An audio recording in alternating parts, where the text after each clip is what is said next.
Јасно му е и на Груевски дека што е многу е. Може да измислува анкети, може да се брани на било кој начин, но буботи Македонија. Разбудена е цела земја. Ја поминувам по сите страни. Народот е желен за живот. Народот плаче за слобода. Народот плаче и се бори Македонија да се ја врати. И тоа ќе биде така, почитувани пријатели. Сведоци сте ми вие. Виница е една од местата во Македонија кои што го преполовија. Ги избркаа младите. Ги опустошија селата. Многу луѓе велат: абе господине Заев, абе кредити плива државата, бе човек. Кај поправо да враќаме кредити, од каде пари за развој на државата, кои се тие пари што ќе ги враќате кај нас? Тие прашања се испоставуваат насекаде. Јас отворено дискутирам. Како економист, како човек општественик, во силни политички позиции многу долг период, ги знам сите структури и буџетски, и општествени, и материјални на оваа земја. 400 милиони евра годишно крадат пари.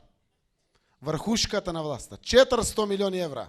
Сега некој да пушти 40 милиони евра по државата, веднаш ќе се крене народот. Насмевката одма ќе ја врати. 40 милиони евра.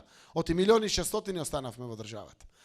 300 милиони евра други пари, надвор од тие 400, годишно одат во глупости, во мермер, во бронза, во споменици, во медиуми, за Лата, за Миленко, за сите овие.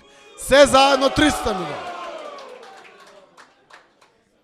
И те како има потенцијал Македонија да ја развие својата економија преку принципот во кој што многу земји испливале од кризата. А тој принцип е парите назад кон граѓаните. Затоа велиме, просечната плата ќе биде 500 евра. Двајца возрастни и ги имат 1000 евра. Со 1000 евра се плаќат и сметки и давачки, има и за годишен одмор и се организира животот. Даноците ќе бидат правични.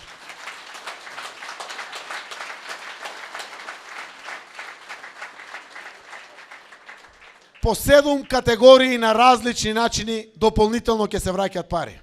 15% од ДДВ-то ќе го враќаме, зборуваа и претходните кандидати. Тоа се 30.000 денари просек по семејство.